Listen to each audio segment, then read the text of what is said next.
Kayaknya masih ada bis jadwal terakhir yang datang deh.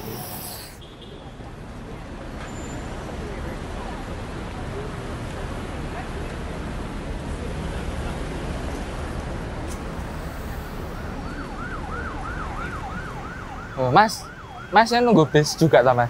Oh iya Mas sendiri habis lembur.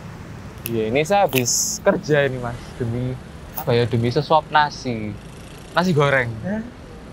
Apa sih Mas? Hehe.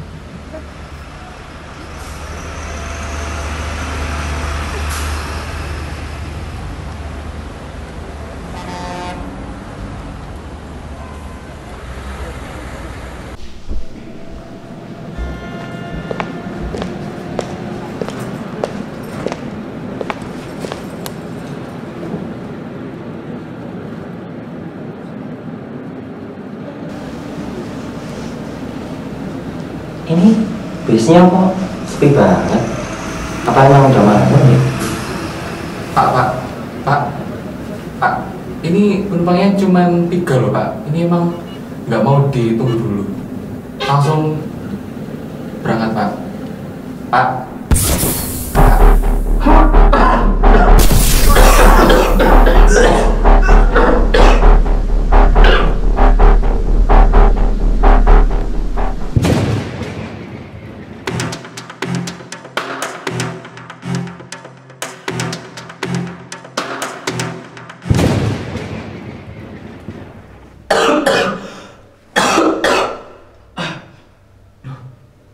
Kok aku diikat? Ini di mana nih? Loh, Mas bangun Mas, bangun. Oh, Pak, ini di mana? Pak, bangun Pak. Ini kita di mana ini Mas? Pak, Apa ini? tolong. Apa ini? Ada begini? Gak tahu ini kenapa dari tadi diikat tadi. Aku bangun juga diikat. Tidak saya senang sekali. Nanti bukannya di Pak. bis. Ada kira punya. Iya betul tadi kita di bis. Apa itu? Siapa itu? Selamat malam, tuan-tuan.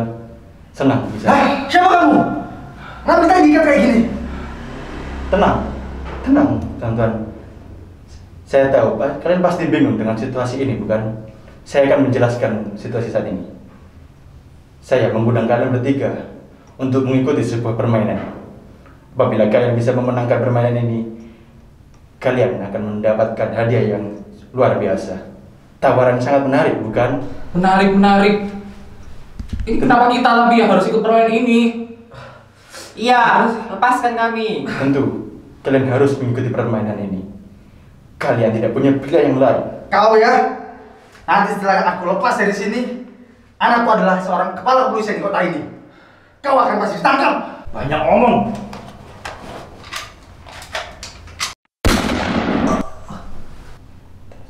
Kau masih bertanya, mengapa harus mengikuti permainan ini? Kau sudah tahu alasannya.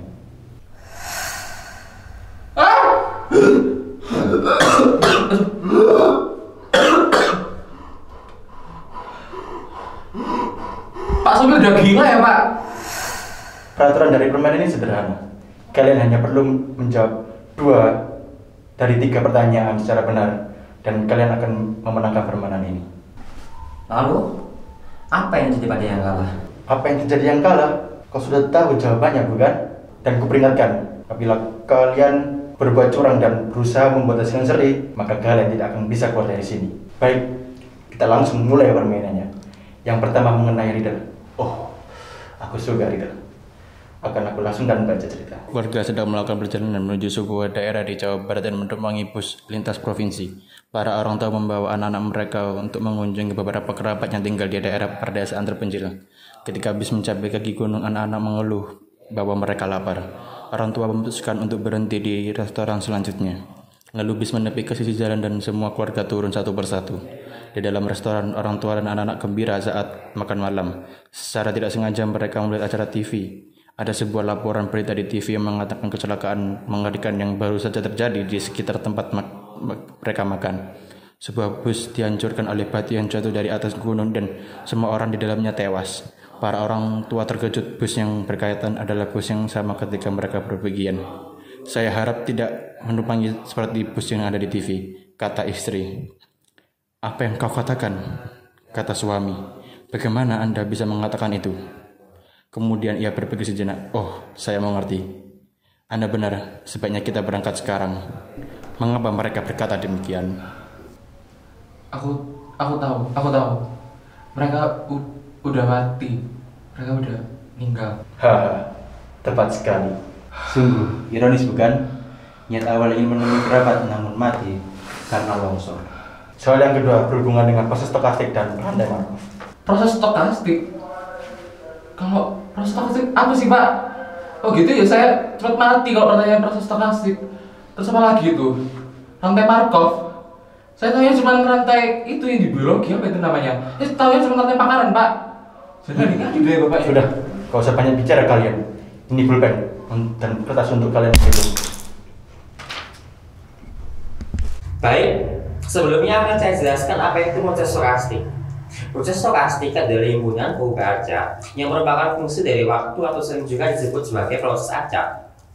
Dalam proses stokastik, peluang terjadinya kegiatan pada hari ini hanya bergantung pada kejadian hari kemarin. Kejadian besok hanya bergantung pada hari ini dan seterusnya. Selanjutnya saya akan memberikan data jumlah penumpang bis jurusan Surabaya Tulungagung di Terminal Purabaya pada hari Rabu dan Minggu. Aku ingin kalian menentukan probabilitas jangka panjang untuk penumpang sedikit, sedang, banyak pada hari itu. Cepat! Gak masuk akal. Aku ini waktu matematika juga ketiduran, Mas. Gimana nih coba? Gak ngerti. Iya nih Pak, apa gak ada clue? Iya. Apakah kamu tidak mendengarkan penjelasan saya? Clue sudah saya berikan semuanya. Oh iya, aku tahu.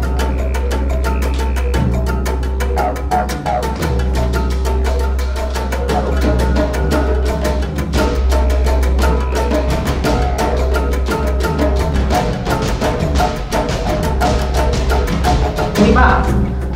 Jadi, oke baik. Yang pertama adalah mendefinisikan state untuk jumlah penumpang. Yang pertama 0 untuk sedikit dengan kriteria 1 hingga 10 penumpang setiap bis. Untuk 1 itu sedang dengan penumpang bis banyak 11 hingga 20 penumpang. Lalu 2 untuk banyak dengan kriteria lebih dari 20 penumpang. Berdasarkan data yang Bapak sajikan, maka sebelum melakukan perhitungan probabilitas jangka panjang jumlah penumpang bis jurusan Surabaya Tulungagung di Terminal Purabaya, maka dibentuk matriks peluang transisi. Matriks peluang transisi untuk hari Rabu adalah matriks 3x3 dengan baris pertama yaitu 0,6, 0,2 dan 0,2. Lalu baris kedua yaitu 0,33, 0,63 dan 0. Untuk baris ketiga adalah 1, 0 dan 0. Setelah diperoleh matriks peluang transisinya, selanjutnya menghitung distribusi limit dari peluang vektor Pi dengan vektor Pi berisi Pi 0, Pi1 dan Pi2. Dengan Pi0 ditambah Pi1 tambah Pi2 sama dengan 1. Maka dengan perhitungan matematika diperoleh nilai Pi0, Pi1 dan Pi2 adalah untuk Pi0 itu sama dengan 15/43, Pi1 sama dengan 25/43, lalu Pi2 sama dengan 3/43. Maka probabilitas jangka panjang untuk jumlah penumpang bus jurusan Surabaya Tulungagung secara berturut-turut untuk jumlah penumpang sedikit, sedang dan banyak adalah 15/43, 25/43 dan 3/43. Lalu yang kedua adalah menentukan matriks peluang transisi untuk bus jurusan Surabaya Tulungagung pada hari Minggu, dan diperoleh matriks peluang transisinya adalah P dengan P matriks 3x3 dengan baris pertama yaitu 0,75, 0 dan 0,25. Lalu baris kedua adalah 1, 0 dan 0. Lalu baris yang ketiga adalah 0,25, 0,25 dan 0,5. Sama seperti yang sebelumnya, maka kita akan menghitung distribusi limit yaitu P0, P1 dan P2. Dengan P0 ditambah P1 dan P2 sama dengan 1. Sehingga dengan perhitungan matematika diperoleh P0, P1 dan P2 secara berturut-turut adalah 0,615,385, 0,076923 dan 0,307692. Gak mungkin sih Pak kalau aku salah. Sayang sekali, Anda benar. Selanjutnya soal yang terakhir, ini adalah soal penentuan. Saya akan memberikan sebuah data, lalu kalian harus melakukan analisis menggunakan teori antrian secara detail dan benar. Sekarang mulailah berpikir. Udah gila ya Bapak ini ya? Gimana coba aku bisa menjawab pertanyaan yang nggak jelas kayak gini? Gimana coba? Kamu tahu memang? Kayaknya bisa. Udah bunyi anjing nih. Pak, saya belum selesai Pak. Pak, please Pak, saya belum selesai Pak. Ini masih kurang dikit, beneran. Itu tambahan waktu Pak. Ya, tapi si mahasiswa sudah menyelesaikannya.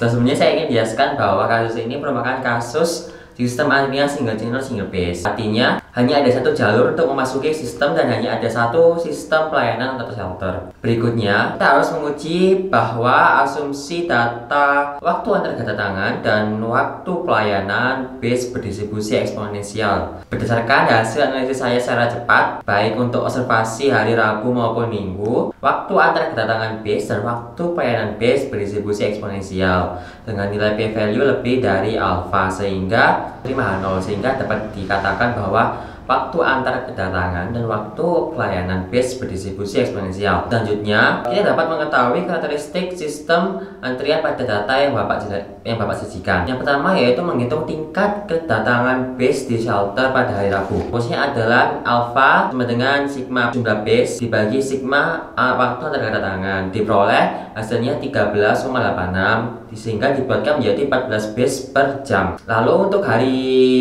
kedua yaitu hari Minggu dengan rumus yang sama diperoleh hasilnya 9,06 sehingga dibuatkan menjadi 9 base per jam. Yang kedua adalah menghitung tingkat pelayanan bus di shelter. Pertama pada hari Rabu dengan rumus mu sama dengan jumlah base dibagi sigma waktu pelayanan dengan rumus mu sama dengan jumlah base dibagi sigma waktu pelayanan dan diperoleh hasilnya 13,72 atau dibulatkan menjadi 14 base per jam. Lalu untuk hari Minggu dengan rumus yang sama diperoleh bahwa hasilnya 9,01 sehingga dibuatkan menjadi 9 base per jam. Lalu yang ketiga adalah menghitung lalu lintas sistem. Berdasarkan perhitungan diperoleh baik hari Rabu maupun Minggu diperoleh nilai rho sama dengan 1 sehingga dapat diinterpretasikan bahwa rata-rata base sibuk menunggu penumpang adalah keseluruhan dari waktunya sehingga dapat dikatakan shelter tidak pernah menganggur. Baik, berdasarkan hasil perhitungan, rekomendasi yang bisa diberikan kepada pihak manajemen terminal base Surabaya adalah yang pertama, waktu base berada di shelter atau menunggu bisa diperpanjang agar jumlah penumpang bisa lebih banyak. Yang kedua adalah mengoptimalkan jumlah base di shelter jurusan Surabaya Tulungagung.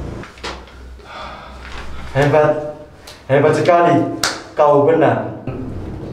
Pak, please Pak, kasih saya satu kesempatan lagi Pak. Please, saya punya anak, punya cucu, punya istri di rumah Pak. Please. Peraturan, tetap peraturan. Duh, ini mana ditodongin pistol lagi Pak. Pak, tolong Pak. Seperti yang dijelaskan di awal, pemenang akan keluar dari sini dan mendapatkan hadiah yang sudah dijanjikan. Tunggu, bunyi kok jangan melepaskanku. Aku tidak pernah bilang kau akan dilepaskan dengan selamat. Pembohong, kau bajingan, psikopat sialan.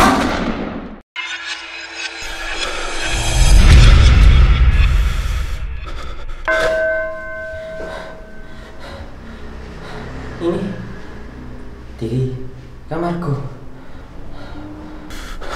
Mimpi apa?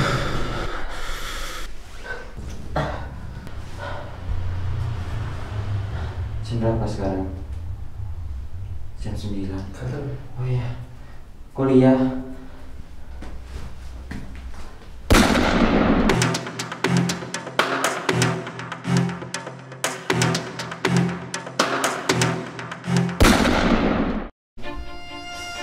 Hai guys. Ya. Hey. Ini cerita kita tentang proses stokastik. Apa Sel? Apa? Nggak tahu aku ngomong apa. Sistem antrian di terminal Surabaya. Mas keren kan? Pembuatan videonya sangat sulit dan penuh usaha. Semoga nilainya A. Amin. Amin. Oke, jangan lupa buat kalian yang mau nonton video keren-keren lagi dari channel YouTube ini, jangan lupa like And subscribe. Bye bye.